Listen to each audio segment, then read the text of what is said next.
Well, thank you to everyone who is joining us. As people join us, we will begin with a small introduction before we move on to our speakers today.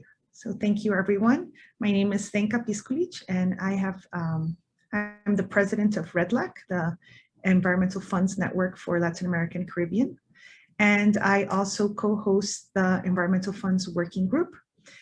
This group, the Environmental Funds Working Group, is part of the Conservation Finance Alliance's group of experts, and it was established in 2007 and is now comprised of 122 members from 33 countries. Its mission is to encourage the promotion and knowledge transfer and exchange about environmental funds among relevant funds, donors, and non-governmental organizations. In this specific webinar series that we are holding throughout this whole year, we are seeking to explore the 2020 update of the practice standards for conservation trust funds in greater depth. Today's webinar is specifically focused on the communications cross-cutting theme, which is a whole new theme within the practice standards, which we find is extremely relevant to conservation trust funds around the world. How do we communicate? How do we get our message across?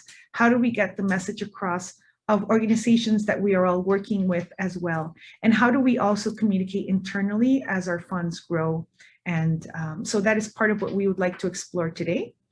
I am very honored to have a group of women who will be leading this panel today. First, we have Camila Monteiro, who is a wonderful professional and a dear friend to many of us, who has been very involved in the conservation trust fund movement and has proven experience with conservation trust funds throughout the world.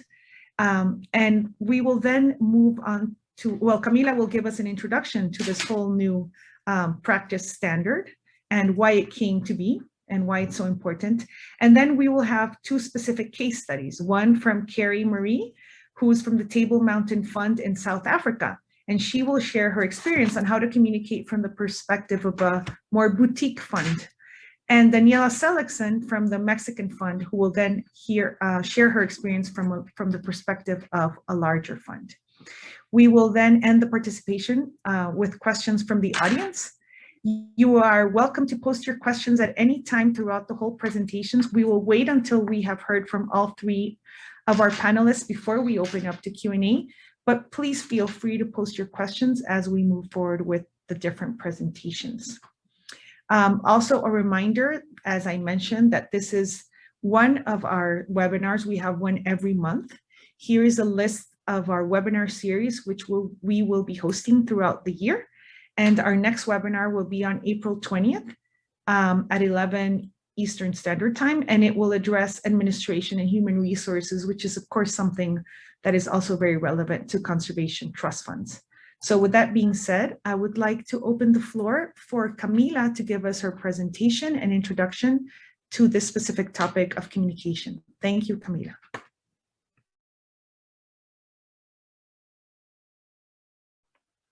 Hello, everyone. Thank you so much, Stenka, for the introduction.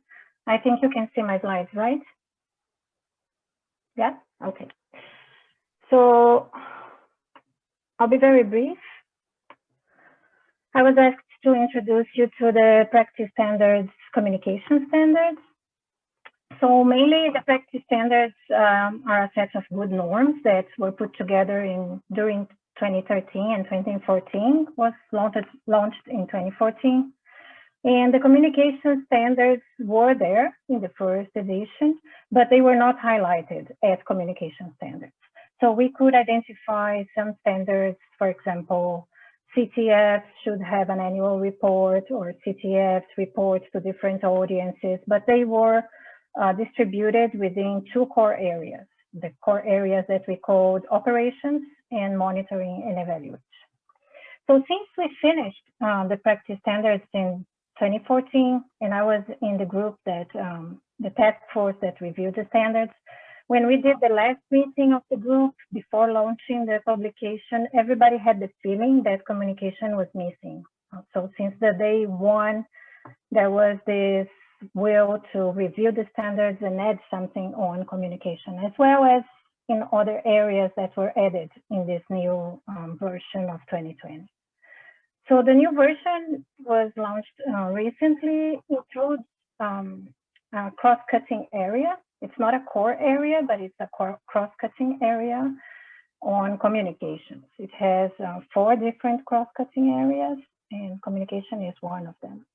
So these are mainly areas that are composed of standards from the different core areas. And in the case of communication, the standards that are listed there are the ones are standards included in institutional effectiveness core area and resources mobilization. And you will see when I show the list of standards, you will be able to see where they are located.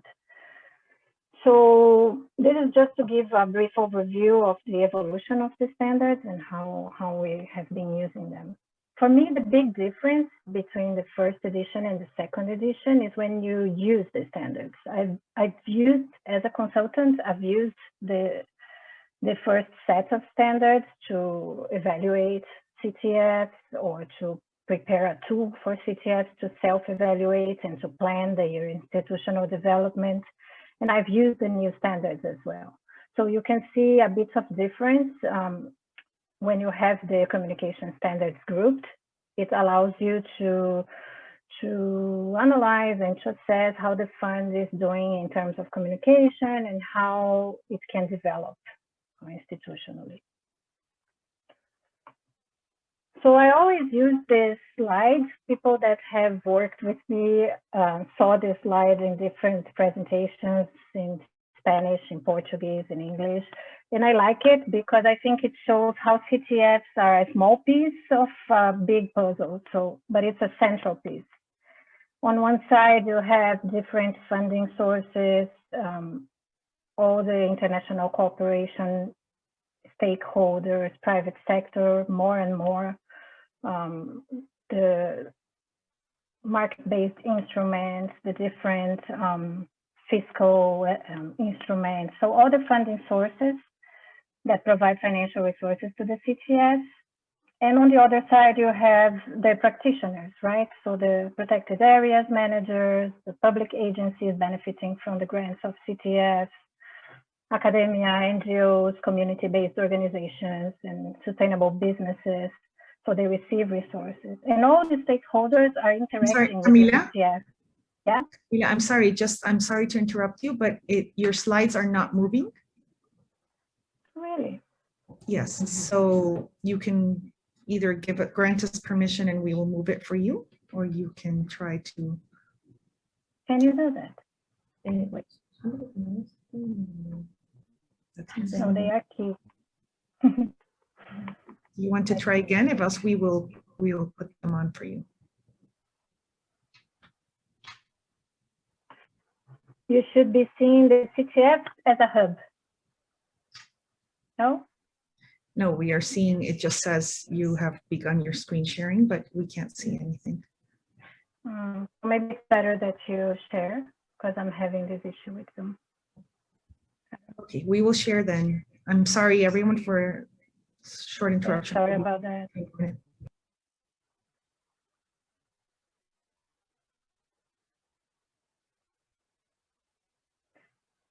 Yeah, so this one, and you can just put everything at once. Thanks, that's it. Yeah, thank you. So as I was saying, the CTF is a central piece. So it is hub of stakeholders. From one side, the funding sources, on the other side, the conservation practitioners. You have the government priorities, so all the governmental agencies and the financial markets with all the investments. So you need to be interacting with different stakeholders all the time. And I think this talks to the webinar today because communication in a CTF is more than just branding or just creating, transferring a message or positioning your brand or your logo or having a nice visual identity, but it's related to all these interactions. So in terms of the core activities of a CTF, communication overlaps with several attributes and practices that allow a CTF to build its credibility, which is a key asset for any CTF. So communication is related to transparency and accountability when you have to publish all your financial reports and activity reports, to stakeholders engagement, which is also related to risk management, reporting to donors and to different audiences, social participation in public policies discussion, networking, as we are doing today, and learning. And ultimately, communication supports fundraising, which is a core function of any CTF. So if we move to the next slide, you will see that in the new practice standards, we have 7 core areas. Before we had 6, so these are the 7 core areas. And the dark green in area 2, institutional effectiveness, and the dark orange in resource mobilization are the ones that are considered communication standards. I think we could find more standards that could have a relation to communication if we looked to communication in a broad manner, but these were the ones that are considered like the main standards related to a communication area within a CTF. Next slide, please. And these are the 7 standards that are communication standards. So I will just briefly talk about them. I will not go into details. So 2.1 is a standard that talks about strategic plan. And for strong communication in a CTF, it's very important that you have the strategic plan as a base. So you can transfer your key messages to the key stakeholders that are identified in your strategic plan and relate your communication to your goals, your strategic goals in the medium term. The second one talks about monitoring and reporting, so how to track the institutional evolution of your programs, of your portfolio, and it talks also about the need for information to circulate internally, especially with the board, so that the board can take informed decisions. This is also a key role of communication within a CTF. The third one talks about image, values, and having a communication policy. So this one is broad, and it includes, for example, the old standard that talks about annual reports or this kind of materials. When you have a communication policy and establishes the rules and how everyone within the CTF, independently of the area, should communicate about the institution is something very useful. The fourth one talks about public presence on the internet. I think when we did the first edition of the standards, this was not, it was already important, but I think nowadays presence on the internet is more than just branding and engaging with different audiences, but also is a way of showing transparency and having all your policies and your reports, public reports published and accessible to the different audiences. The fifth one, 2.8, talks about reporting to different audiences for different purposes. And this is very important. As we were saying, you have like internal communications with your staff, and this is for the larger CTFs mainly, but you also have the communication between the Secretariat and the Board of Trustees, and you have communication with your government, and you have communication with the general stakeholders that work in conservation in your country. So you can have different tools and materials, but I still believe that the annual report is a very powerful tool. Normally the annual reports congregate all the information on the portfolio, and in a quick look, you can understand what is the fund focusing on, what is the type of support it is providing, who are the funding sources, and what is the level of funding that this CTF is managing. So I think the annual report is still a very powerful tool. More and more, the annual reports are going online and not printed editions anymore, like we used to do when I was a communication officer in Fumbio. But I still believe they are very powerful. And also to show how the CTF is contributing to the national goals and the national commitments or the regional goals and commitments. Then you go into the resource mobilization core area. So the two last standards are related to resource mobilization or fundraising. So communication as a support to the core activity of reporting to donors. And in this standard, it talks about not only preparing a nice report, a good report, but also collecting data and systematizing data in a way that you can report to different donors.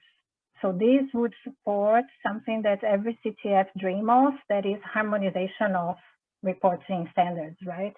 You have different donors and each donor has their own templates, their own indicators. And it's not very rare that you have a program financed by different donors with totally different reports, because you have to report to different donors in a different format. So when you have data collection and systematization and a very well-prepared report, this will help you to harmonize and to negotiate with your donors to use one report to the program. And the last one is about communicate the role of the CTF to advance global and national goals. So it's mainly related to positioning and how the CTF is contributing to the government or to the country to achieve the international commitments.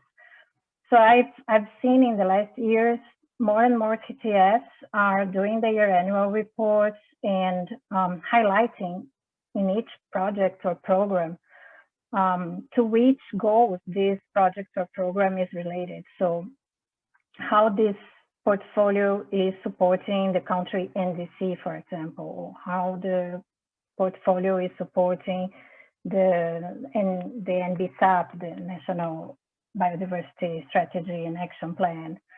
So all these international goals and national policies can be highlighted in the CTF communication, and this will help the CTF to position itself as a tool to support the country to achieve these goals, and also as a tool for international donors to support this government of this country. So mainly this is what I had to share with you today. What are the standards, the communication standards, and how they are organized.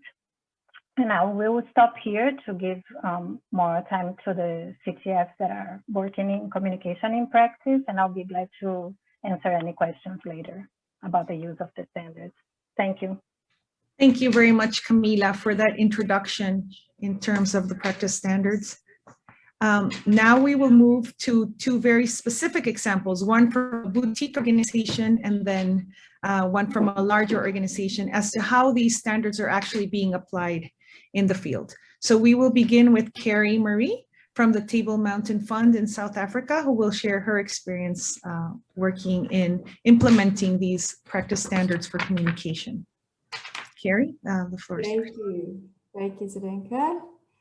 Let me start. I'm going to try share mine. If it doesn't work, I will ask the organizers to share on my behalf. Is it working? Can I get a nod? Great. Let's hope the animations work. And thank you for inviting me today. I like the idea of being a boutique conservation trust fund, and I think that's a very apt description. You'll see through my slides, I've tried to create links to some of those specific standards which Camila has highlighted. So it'll come up as a black and white icon. And you might pick up that a couple of the standards don't necessarily apply to the Table Mountain Fund, and that's simply because of our size and how we operate. So we were established back in 1998, and we're an endowment fund that was set up to conserve the Cape Floristic region. So the Earth's surface is divided up into 6 floristic regions, and one of them is so small that it fits almost entirely within a province, within a country, and that's down south of Africa. and that's the Cape Florist region, which we are involved in.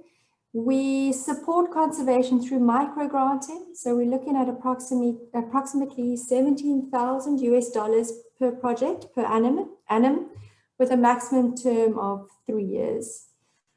The full value of the fund at the moment is just over $9 million. So that's really just to give you a scale of what we're talking about. But we have been operating for 23 years. We have about 350 projects we've already funded, and we consider ourselves financially sustainable and with a well-managed endowment fund. So the other thing I wanted to mention is we have two full-time staff employed for the Conservation Trust Fund. That's myself as the manager, and we have a project manager. We have a part-time communications consultant, and all other functions are met by the WWF South Africa, which explains, you'll see that little panda jumping up at the bottom right, which joins our logo every now and again. WWF South Africa was the founder of the Table Mountain Fund. It remains a close partner, sits on our board, and offers these services such as HR. And so I'm not going to be addressing internal communications. It doesn't fit within my portfolio, and the rest of the talk is going to be focused solely on external communications. So I think the first question, sorry, it's a wordy slide, but we need to ask ourselves, why are we communicating? It's expensive, and the value is not always obvious. And I think what the standards do quite well, it reminds you to recognize where you are in the evolution of your trust fund and what makes sense for that trust fund there and now. So even myself, while I was busy producing this, I realized that if I questioned it, I would actually start to wonder. I question some of the products that we produce in ourselves and really if they are valuable. With communication, you want to build awareness, but sometimes not too much. You don't want to end up being general public's first port of call for anything to do with conservation in the global area, even if you're not involved in it at all. You want to grow a following, but you want your following to be representative of the demographic of the area within which you work in. You don't need it to be just a massive amount of people.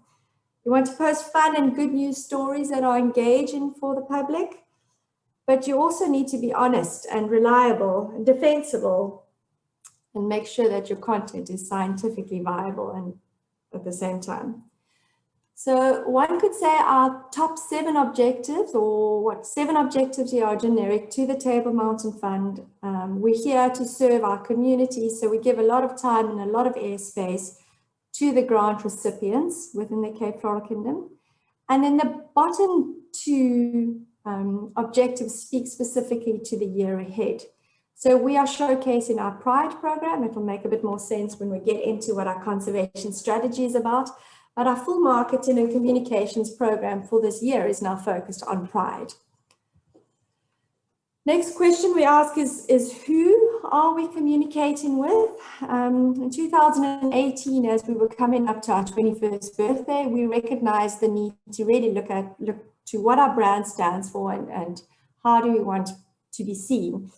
And this was the logo that we had, which it's a lovely logo for embroidering on your field equipment and your field clothing.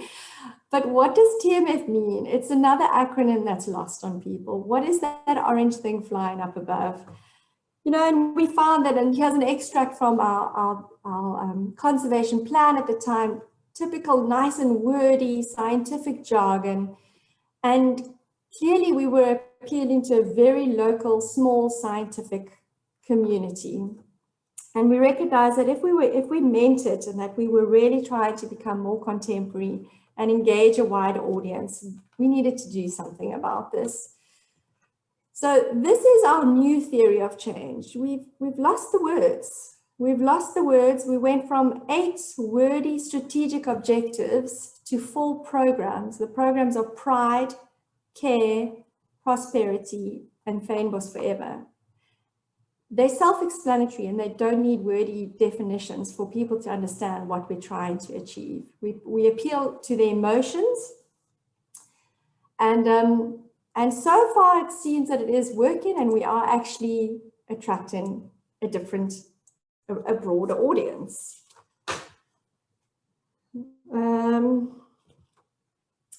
Okay, my next slide is about never underestimate the power of aesthetics. So we had a good excuse. It was a 21st birthday, and we invested in, we commissioned some artwork, but the art itself tells a story. And the art provides us with content that we've used over and over and over the last 3 years already. We had a big gala event for our birthday party, and we made sure that we had one of South Africa's finest botanical artists decorating our cupcakes and our biscuits. And we had the landscape architect who wins gold every year for South Africa, the Chelsea Flower Show, come in and do the flowers for us. And these make a big impression. They are costly. They are costly, and that's why I say we need to keep questioning, is this type of marketing and communication necessary? And my answer is depends on what you're trying to achieve and who your audience is. What are our platforms?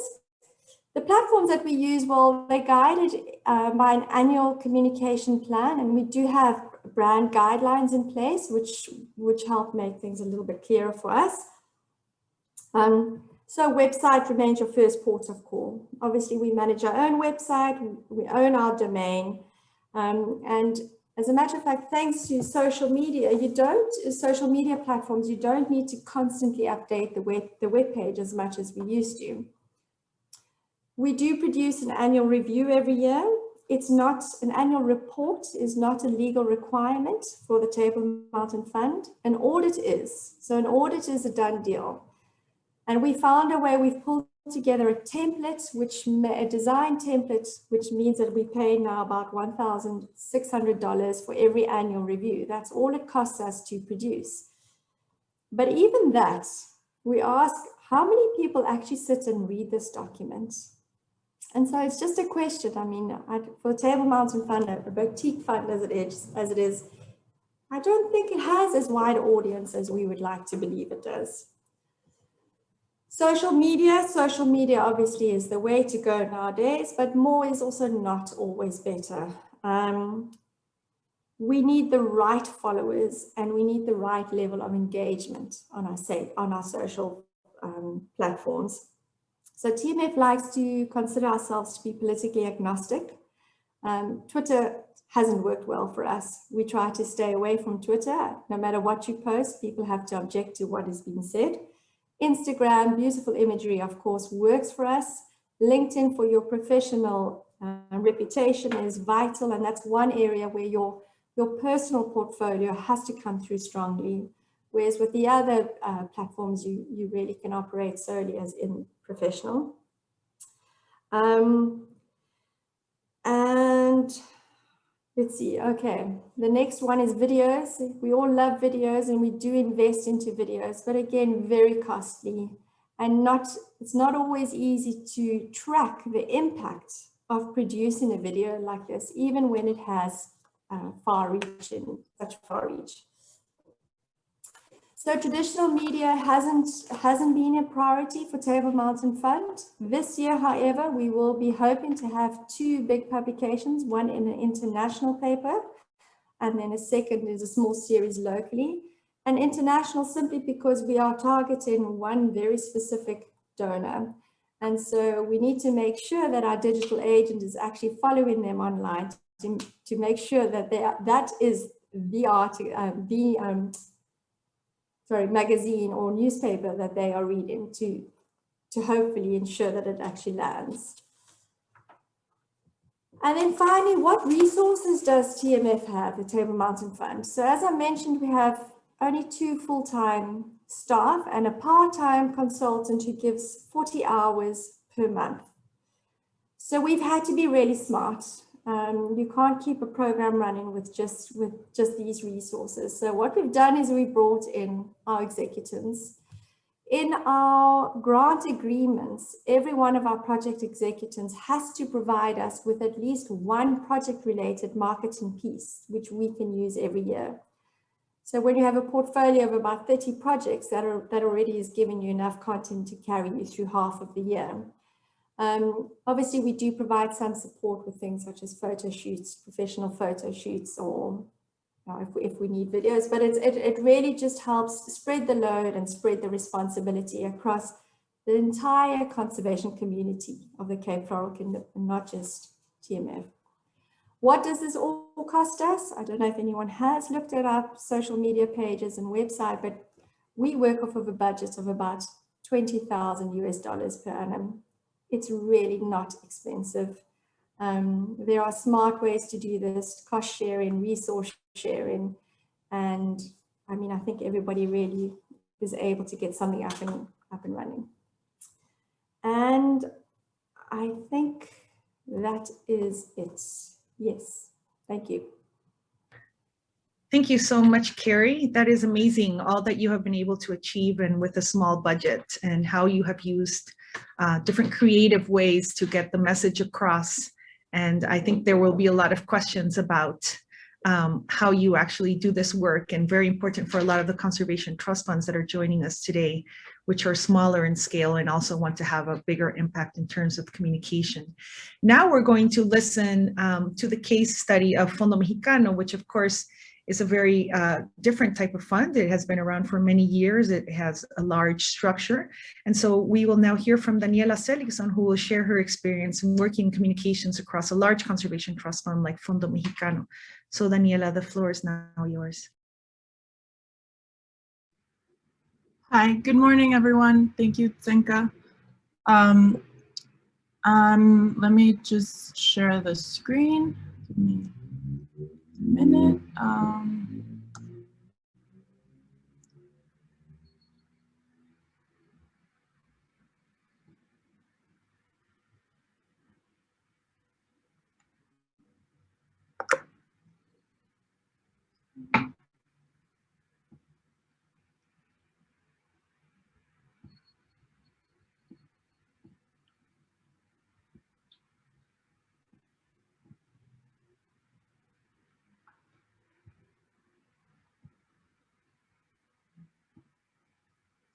Okay, I'm sorry, I don't think it's letting me share the screen. I think I am gonna need your help. Okay, give us a minute here because your presentation was very large, and so we had some trouble downloading it as well. Just a minute.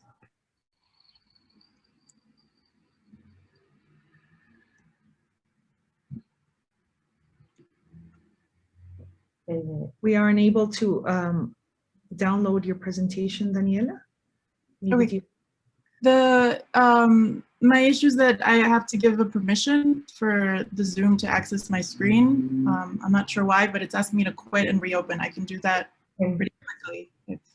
If Daniela, you can just say yes, but not quit, and it will still let you share. It should, at least. And we're trying to download your presentation because it's been downloading for a while now. Yeah. Do you want to try that, Daniela, for a second? Okay, I'll try again, but it is asking me, it did ask me to quit, but I'll give it another try. Let's try.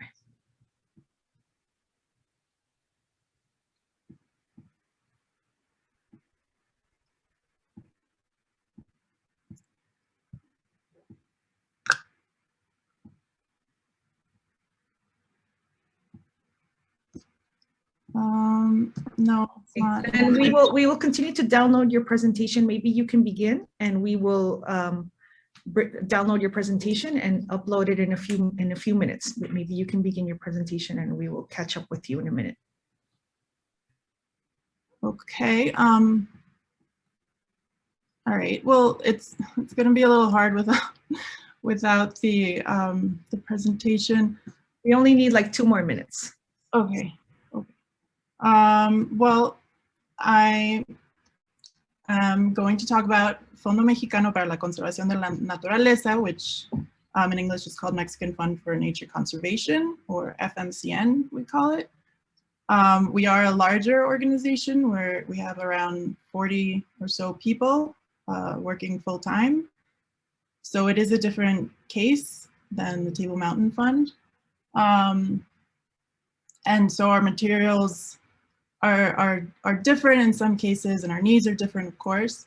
I'm going to show you several examples of materials that we have available to explain what FMCN is and what we do, which is actually something that's not necessarily something easy to explain or to show.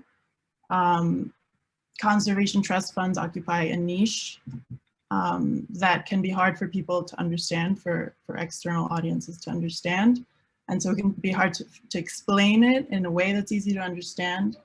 In our case, we found that having several different options available at hand to show, depending on the audience that we're speaking to, is useful. How's the download going? So It's up, it's coming up. There you go.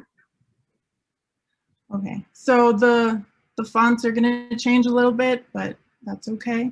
If things look a little moved, it's just because of that. So in order to explain what we are and what we do, I can show you our website, which you could browse at your own leisure. Next slide, please. I can also show you or share with you our social networks. We have a presence mainly on Facebook, Twitter, and Instagram. If that's more your thing, you might prefer social networks. A lot of people do nowadays, especially. But I can also, in a more formal setting, depending, I can show you, next slide, please. I can show you our executive presentation, which pretty much has everything we would want to tell someone about our organization. It has our principles. Next slide, please. And it has our strategic goals. Next slide, please. But the presentation, next slide, is very long. It covers a lot, sorry, 2 slides before. It covers a lot of ground. And so if we don't have that much time, I can just show you our annual report as well, which is, some audiences might prefer that. It is something that we are required to create every year. But we also have at hand available a 1-pager, a fact sheet, which can also be very useful. It just summarizes what we do in 1 page. In addition to these kind of physical, written out, textual documents, we have a video that I could show you. So just press play. And well, you're not gonna be able to hear the sound in this case. But this video, next slide, please. Sorry, yeah, you can, yeah, exactly. This next, again, this video is a bit long. It's almost 6 minutes long. Next slide. And next slide, please. And we might not have time, or you might not have time. You might only have 1 minute. So in that case, we do also have another video available, which lasts exactly 1 minute. My plan was to show it to you, but I'm not sure if the sound is gonna work. But if you're interested in seeing it, it's available on our website, on our social networks as well. La conservación de la naturaleza. Lo que hacemos es obtener recursos de distintas fuentes financieras, sobre todo las internacionales, y canalizar estos recursos para atender las prioridades en la conservación de nuestros recursos naturales. Mediante los programas de trabajo, Fondo Mexicano gestiona donativos para implementar proyectos de forma eficaz y transparente. La operación de Fondo Mexicano se logra gracias al trabajo en equipo de sus colaboradores, en alianza con gobierno, academia, la sociedad civil y las comunidades locales.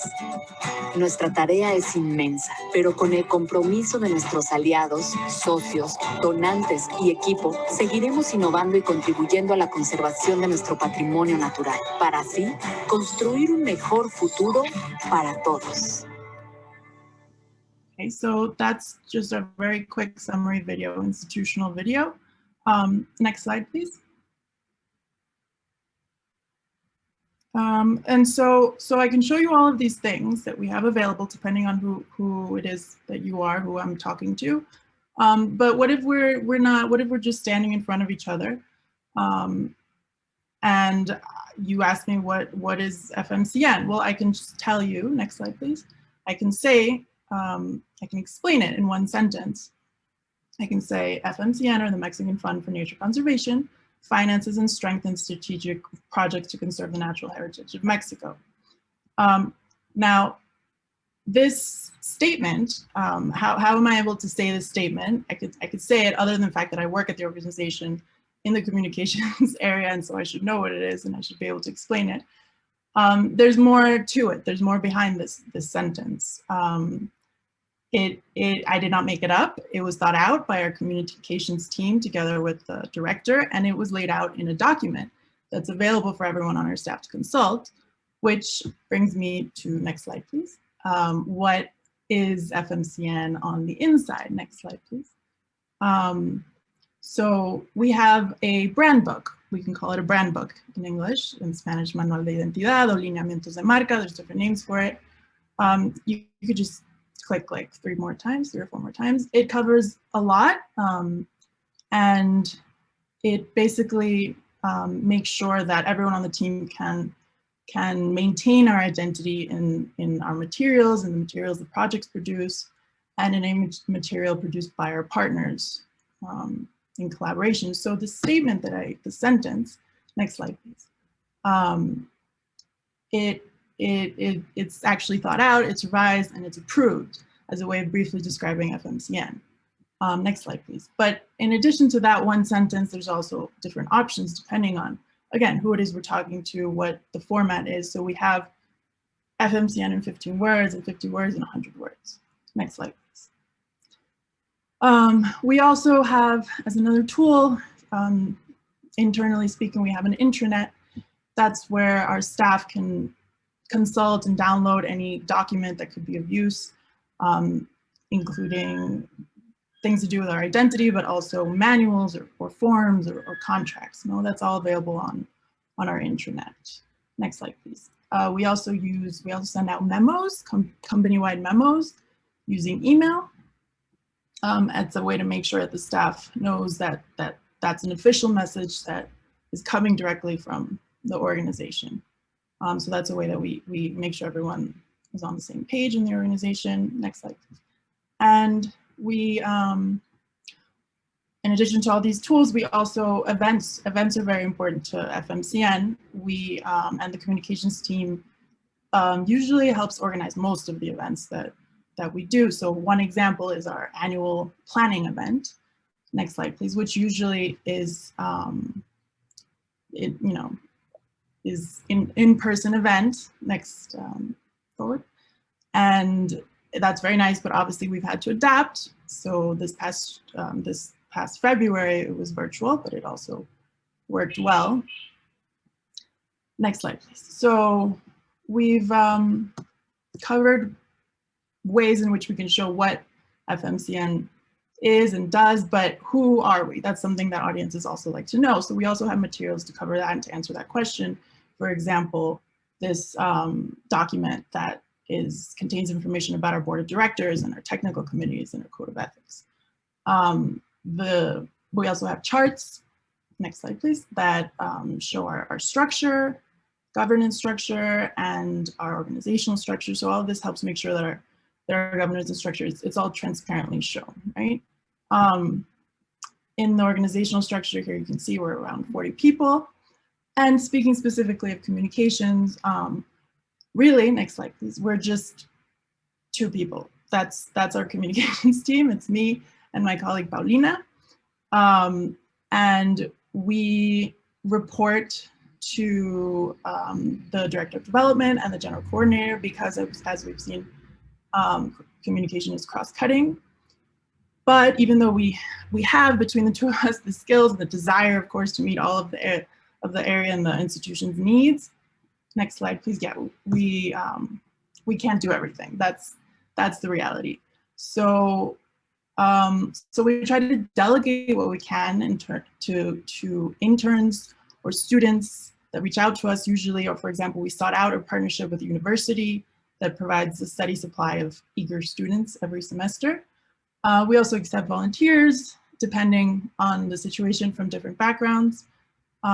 We make sure to plan and budget for activities that we simply do not have the time to carry out directly. And so instead, when we can, when it makes sense, we hire individuals or firms, and our role in those cases is to just coordinate and supervise their work. So in this respect, we do have a designated communications budget on the institutional level, but the projects also make sure to plan for and budget their communications activities. Next slide, please. How else do we communicate? So I'm just going to go quickly through some other tools that we have to streamline basically communication and the institution as a whole. We try to, for our peace of mind as the communications team, but also for the rest of the staff, we try to streamline. So that means producing templates whenever possible, such as for presentations and documents. We also make forms. For example, in the case of our annual report, we decided this is actually something that we've been developing, and we've found that sending out these forms to the different projects is a way to gather information that we can use to fill our annual report, to fill our webpage, to fill our fact sheets or one-pagers. So this is something that has helped us streamline, and it's an exercise that we try to do every 6 months. Next slide, please. We also have an internal system. It's a web page basically that has been tailored to our specific needs that we've developed over many years, and we use it for project follow-up and reporting on the project level, but also it's very related to communication, because since it's transversal or cross-cutting, just as the projects rely on us, we rely on the tools that they use to compile and organize the project data. So we have to, thanks to that systematization, and thanks to the system in particular, we can translate that data, so to speak, to our communications materials, such as our annual report. And well, systematization turns out to be very useful when you're trying to show all of your active projects on a very pretty map with different layers and organized by color. So it's easier if you have that data available on an Excel, no? All together. So, so we help summarize and shorten long or complex content by communicating clearly and facilitating scenarios where consensus is needed, such as in the case of the annual report, or translating achievements for the quarterly board meetings. So this tool helps us do that. Next slide, please. So, which now I'm going to go into why we communicate, of course. Next slide, please. One of the main reason probably is to advance our objectives as an institution, to help advance those objectives. So, sorry, the text is all moved there, but I'm going to go over 3 kind of base fundamental statements that guide us, which is that communication is cross-cutting, of course. Communication is a tool, and communication evolves. It's something that we try to keep in mind always. Next slide, please. So communication is cross-cutting. What that means for us is that we can communicate internally and externally, and we also serve the institution and the projects. So all of like this cross-cutting transversal perspective, and it is an official perspective in our strategic plan, helps us to advance the strategic goals on an institutional level, but also on the project level. And it's a difficult balance sometimes to address those 2 ends and those 2 needs. But it's very important. It's part of the challenge. Next slide, please. I've already gone on the institutional level examples, but so now in this case, here are some examples for addressing project level communication. For example, we also, in addition to the one-pager we have for FMCN as a whole, we also have one-pagers for each project. We help produce materials, another 2 clicks. For example, this was for a project addressing endangered species.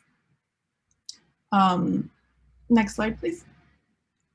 And we also, when we can, or when the project calls for it, we can produce videos. If you click another like 3 times, we can help produce videos. We sometimes produce videos directly in-house. There's one video that was produced directly in-house. Sometimes it's like I said, with a consulting firm that we hire, depending on the project budget and Next slide, please. So the next statement was communication is a goal. So we use it to reach our strategic goals, as we said, both at the institutional level and at the project level. We use it to demonstrate best practices. As a tool, it helps us, or rather the project's monitoring and reporting. Like I said, we translate that, so it helps us show transparently that we do in fact do that and carry that out. And finally, one more, please. We use it to apply safeguard policies. So communication helps us make sure that we reach the target groups in projects where safeguard policies will in all projects, it's very important. So for example, next slide, please. We used, this is an example that for a project called Conecta. Last year in 2020, it was all going very well. The project required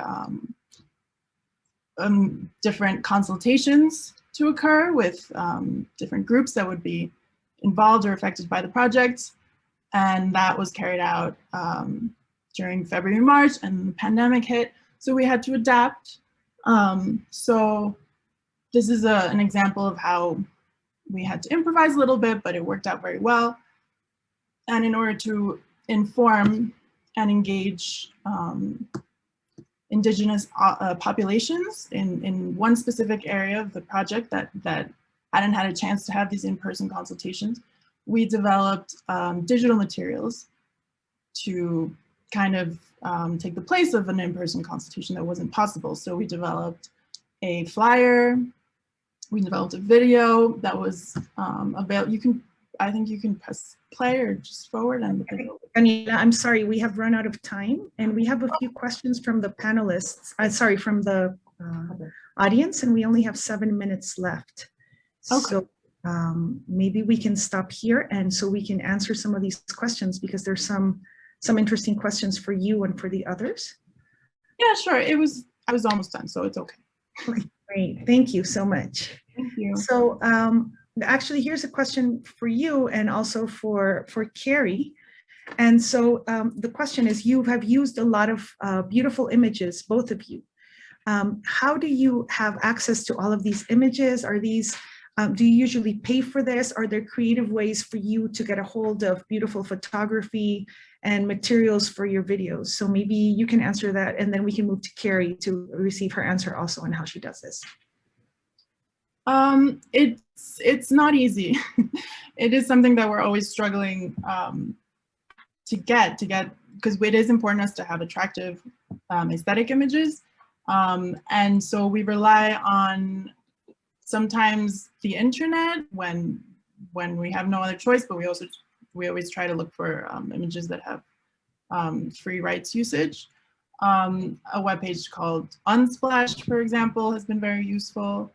But most of the images have been the result of the budgets that projects designate over the years.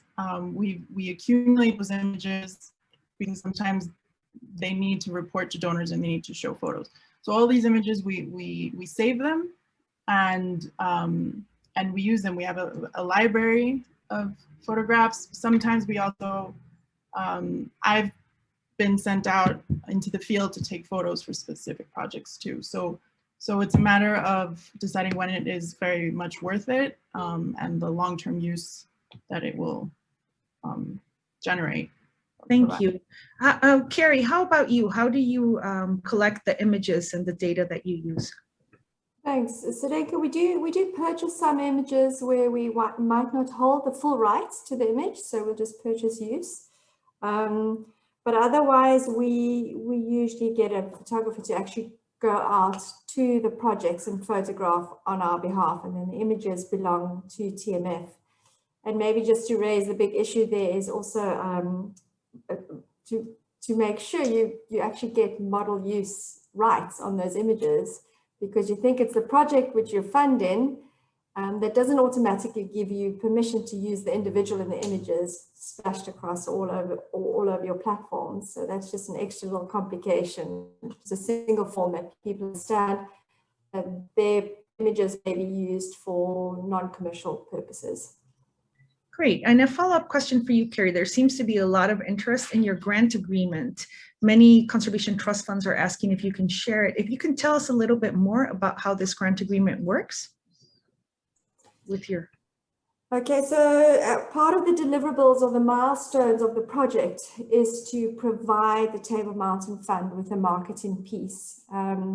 Usually we will ask them to speak specifically to what our focus is for that year. So it doesn't need to be a big piece on the project as a whole. It could come from a totally different angle. It could be one individual's experience from being associated with the project and how that has brought about, well, unseen pride for that individual example. So we find that the marketing, the emotional pieces seem to have greater, I don't want to say influence, engagement from our audience. So it's individual stories also. So we leave it open and we see what they come up with. Great, thank you. I have a question also for all of you in general, but I think first for Daniela. It says they really like the idea of using templates to collect internal communication. And if some of those templates are available for sharing, is this something that your funds would be willing to share? So maybe Daniela first. Well, I'm glad to hear that there's interest in that.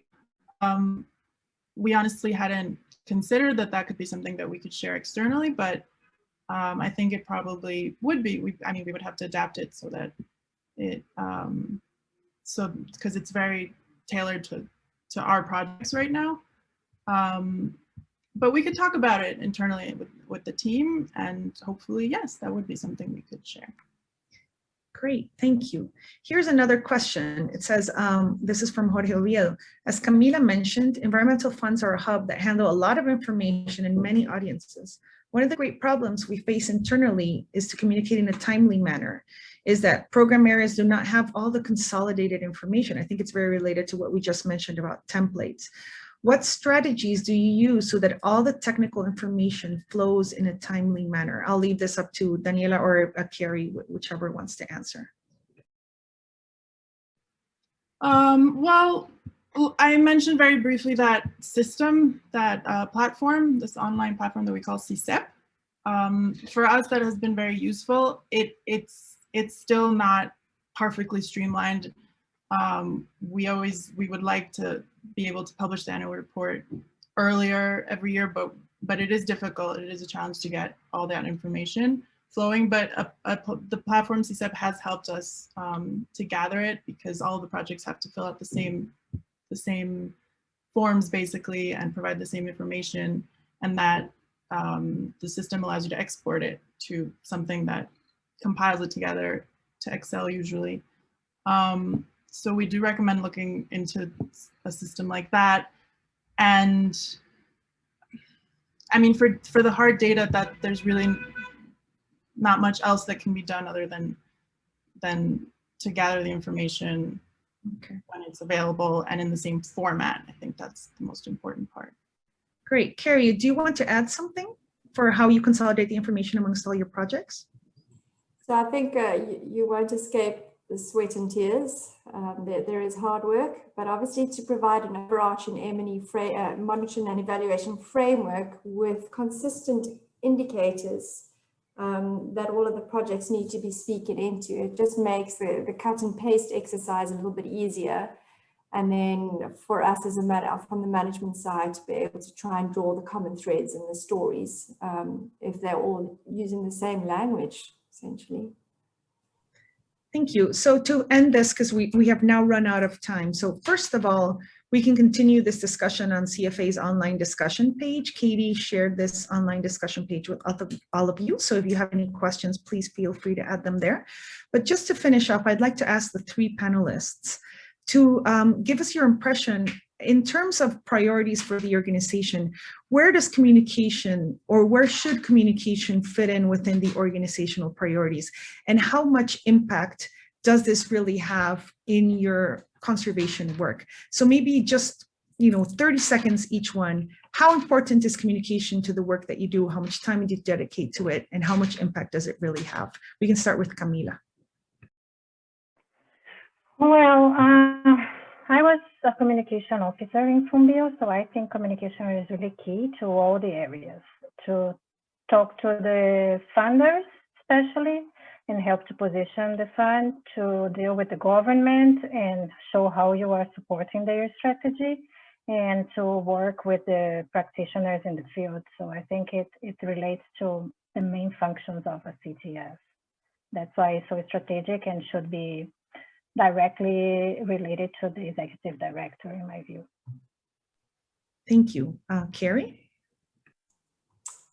Depends on who your audience is. If we're talking about communicating internal, if we're talking about to your donors, to your board, I mean, it's obviously it's paramount. I think sometimes when we take the broader population, that's where we can start questioning, should it be the most important thing and should we be focusing on it? But I think, if you really wanting the support and people to understand what you're trying to achieve, and if you try to attract the right executives also, it really becomes important to make sure that they understand what your brand is about. Great. Daniela? I agree that it is a central activity. It is very important because you can be achieving very much and having great results. And if you report just the basic minimum or create the minimum communication materials that work, that's fine. But in the end, like in posterity, you don't really feel the impact of what you did unless you have those communications materials that show it, that really tell the story beyond just those who were directly affected or the ecosystems that you restored or whatever it is that you're doing.